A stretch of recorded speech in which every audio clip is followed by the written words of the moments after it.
사기, 남을 속여 이득을 얻는 이 범죄 행위는 오늘날 뉴스에서 정말 드물지 않게 접할 수 있습니다. 전통적인 투자 사기나 다단계부터 시작해 보이스피싱, 전세 사기 등 여러 사건이 발생하고 있고 사기를 당한 피해자들의 억울함과 서러움도 알 수 있죠. 그렇다면 과거엔 어떤 사기 사건이 존재했을까요? 단순히 속이는 것을 넘어 엄청난 경제적인 피해를 준 것은 놀랍게도 고대 바빌로니아에서 찾아볼 수 있습니다. 고대 메소포타미아의 고 바빌로니아는 눈에는 눈, 이에는 이, 함무라비 법전으로 유명한 나라입니다. 바빌로니아는 당시 상업이 매우 발달했는데 기원전 18세기 에아 나시르란 유명한 상인이 있었습니다. 그는 무역에 종사하며 여러 물건을 취급했는데 그중 구리 무역에서 보여준 행적은 가히 전설적인데요. 그는 구리를 판매하기로 하고 대금을 미리 받아놓고서는 일방적으로 거래를 중단하기 일쑤였고 피해자들이 항의하면 무시했습니다. 또한 고품질의 구리를 판매하기로 하고 대금을 받은 다음 형편없는 품질의 구리를 보내주기도 했는데 구리의 품질을 확인한 피해자들이 항의하면 아무튼 구리를 줬다며 싫으면 받지 말란 식으로 대응했습니다. 당연히 피해자들의 분노는 매우 컸습니다. 큰 돈을 날린 것도 그렇지만 당시 바빌로니아는 무역에 적지 않은 세금이 붙었고 피해자 중 일부는 상품을 받기 전에 미리 세금을 납부한 사람도 있었으니 말이죠. 이 사기에 대한 기록이 어디서 발견됐는지를 보면 사기꾼 나시르의 인성을 알 수 있는데 그는 피해자들이 보내온 항의 문서를 자신의 집에 차곡차곡 보관했습니다. 메소포타미아에서 발견된 점토판이 대부분 중요한 문서였던 것을 생각해봤을 때 이 무겁고 부서지기 쉬운 점토판을 굳이 보관한 것은 마치 영화 속 범죄자가 신문 속 자신의 범죄를 스크랩한 것처럼 느껴지네요. 고 바빌로니아법의 사기죄의 처벌은 정확히 알려지지 않았지만 신 바빌로니아법에선 손해금액의 10배로 보상해야 했던 것을 보면 당시 사람들도 사기죄는 악랄한 범죄라고 여겼던 것을 알 수 있는데요. 그러나 당시 에아나시르가 처벌받았다는 기록은 없습니다. 고대 바빌로니아가 메소포타미아 지역에서 상업으로 유명했다면 고대 지중해에선 그리스 도시국가들이 상업으로 유명했습니다. 배를 타고 이동하며 무역을 하는 이들의 특성상 자연스럽게 이와 관련된 법률도 발달했는데 무려 기원전 300년경 선박에 대한 해상보험의 개념이 존재했습니다. 물론 지금의 보험과는 조금 달랐습니다. 배가 손상되거나 침몰하면 돈을 주는 개념은 아니었고 배를 담보로 대출을 진행해 배가 침몰하면 대출했던 돈을 갚을 의무를 면제해주는 개념이었죠. 이쯤 되면 어떤 사기가 있었는지 딱 알 것 같죠? 바로 보험을 이용한 사기가 발생했습니다.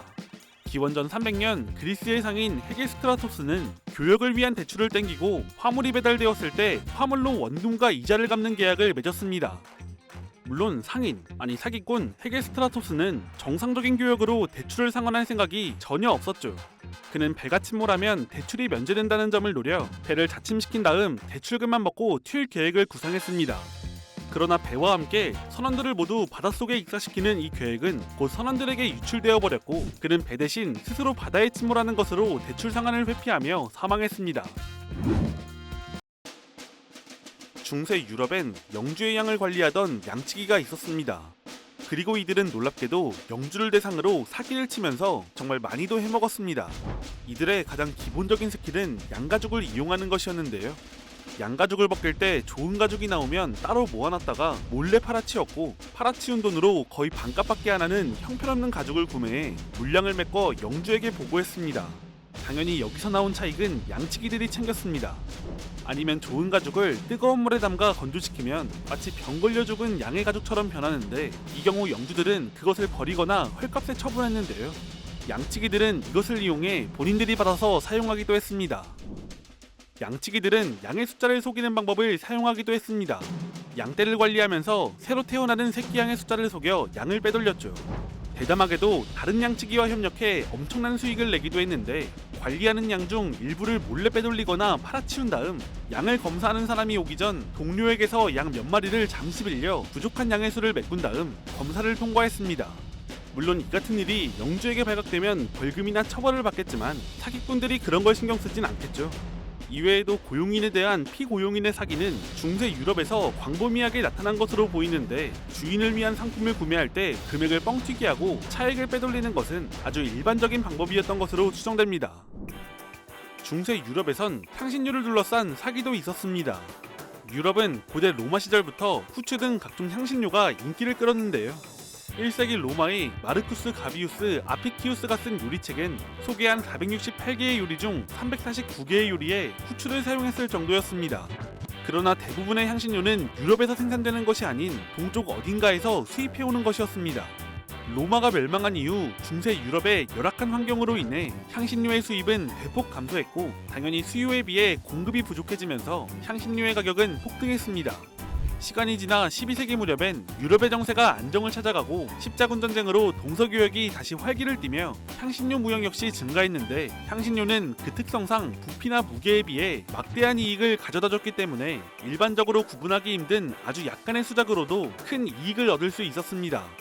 가장 간단한 방법은 불순물을 섞는 것이었습니다. 값비싼 향신료에 비교적 저렴한 향신료를 섞어 무게를 늘려 판매했고, 아니면 견과류 껍질이나 심하면 모래, 돌, 석회, 납 등을 섞어서 팔았습니다. 한편 당시 가장 인기 있고 비쌌던 사프란의 경우 사기에 가장 취약했는데요. 다른 향신료와 마찬가지로 비슷한 꽃을 가공해 섞거나 맛이 없다는 노란 사프란의 경우 붉은 칠을 하기도 했습니다. 이런 방식 외에 좀 더 과학적인 방법을 동원하기도 했는데, 사프란을 일부러 습한 곳에 보관해 습기를 머금게 하거나 아니면 기름, 꿀 등을 흡수시켜 무게를 늘려 팔았습니다.